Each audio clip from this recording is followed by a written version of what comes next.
Dune Part Two. This film exceeded all of my expectations. Being a fan of the books, I was intrigued to see where the film would take the story after Part 1. This was a fantastic Part 2 and I was not disappointed. In case you made it here without seeing it in the title, this video will contain spoilers, both for the movie and the book. If you want to avoid spoilers for either the new film or the book, this is your spoiler warning. You have been warned. The video will include parts of the film I enjoyed, comparisons to the book, and some reviewing of the filmmaking. I want to begin simply with my favourite moments from the film, and there are many to choose from. For me, I personally found the interactions of the Fremen with their prophecy to be the most exciting. Considering these scenes were some of the bigger plot points of the story, it makes sense. Just seeing the Fremen slowly begin to realise that Paul may be the prophesied Messiah was absolutely entrancing. I quite literally had goosebumps when the large masses of Fremen chanted Lisan al-Gaib. These chants in particular stayed in my head long after seeing the movie. I also enjoyed the friction between the more secular Fremen and the more religious Fremen, represented through Chani and Stilgar respectively. Whilst not all of the secular Fremen got on board with the idea that Paul was the Lisan al-Gaib, seeing more and more begin to believe in Paul felt really powerful. These series of scenes culminated in the extraordinary speech given by Paul, rousing the Fremen to join in for their final battle against the Emperor. That scene in particular had some of the finest acting by all parties: Timothée Chalamet, Javier Bardem, Zendaya, and all in the crowd. It is also necessary to note how well Austin Butler portrayed Feyd-Rautha. Every scene he was in, he depicted the sadistic psychopath that his character is in the books, even down to the tiniest facial expressions and body movements. Now to move on to the divergences from the book to the film. Warning, this contains big spoilers for the book. I was a little confused at some points of the film, as I was expecting Paul's sister Alia to be born, considering there was a multi-year jump in the book. As the film went on, I began to think that this film would end similarly to Part 1, leading on to another movie. And when Paul and Chani's son Leto II never came about, I was similarly confused. But by the end of the film came the end of the book. It then became clear that these two large plot points were left out of the film. I can understand why this was the case, as a time jump in the film, along with a talking child, Alia, would make for a very confusing and wacky movie. Leto II also dies in the book, which would be huge character development for Paul, but again, it's understandable to keep its steady pace that these ideas were left out of the film. These are the main divergences from the book, with some smaller details changed as well, such as the duel at the end of the film. In the film, Paul challenged the Emperor to a duel and Feyd-Rautha acted as the Emperor's champion, whereas in the novel, Feyd-Rautha was the one who challenged Paul to a duel and tried to kill him with a poisoned dagger. As stated, however, I think these changes worked in the movie's favour, and it portrays a strong plot that is not too different from the book. And we now get to the filmmaking. This movie was superb.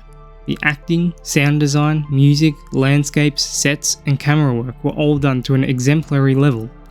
The ensemble cast really brought the characters to life, portraying their fears, aspirations, thoughts, and everything in between, as is to be expected from a cast of such strong actors.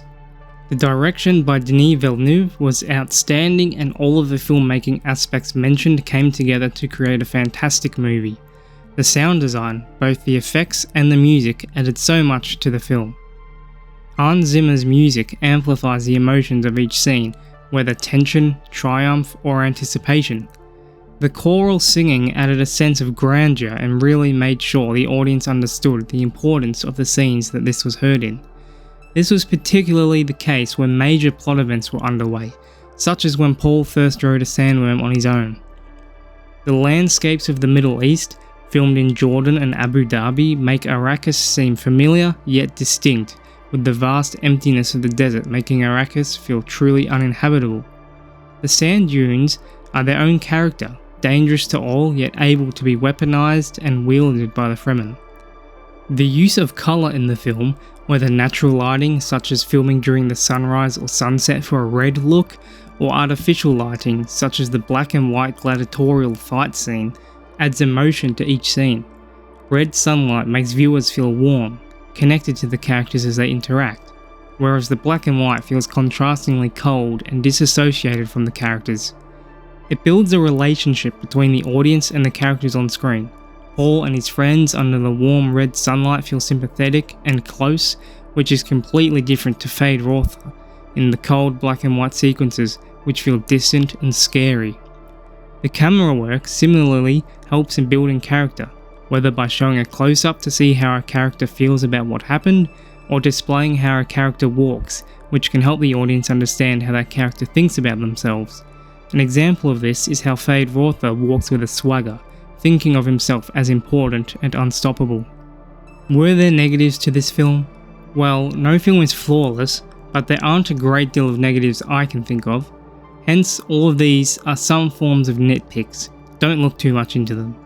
At some points, I feel like the film did drag on a little bit. This was especially so for the long desert scenes early to mid-film in which Paul was undergoing certain trials. The trials themselves were engaging, but the longer scenery shots, while visually appealing, did go on for maybe just slightly too long. I have found increasingly in films the dialogue can be a bit hard to understand, which only happened a minimal amount of times in this film, which is good. On that note, I enjoyed the subtitles for when they were speaking another language, and I'm glad they did not shy away from extended conversations not in English, as it adds value to the film and shows the culture of the Fremen. It was a shame we didn't get to see more of the Mentats, particularly Thufir Hawat, considering in the book, spoiler warning, he is captured by the Harkonnens and sabotages them. Again, whilst I can understand they did this for the purposes of a more streamlined movie, it would have helped to explain why the Harkonnens did not appear to pose as much of a threat as they did in the first film, and explain for some of their tactical blunders. Overall, the filmmaking was fantastic and led to a remarkable final product. I was blown away by this movie, and I think it did justice to Frank Herbert's novel. I can't wait to watch it again.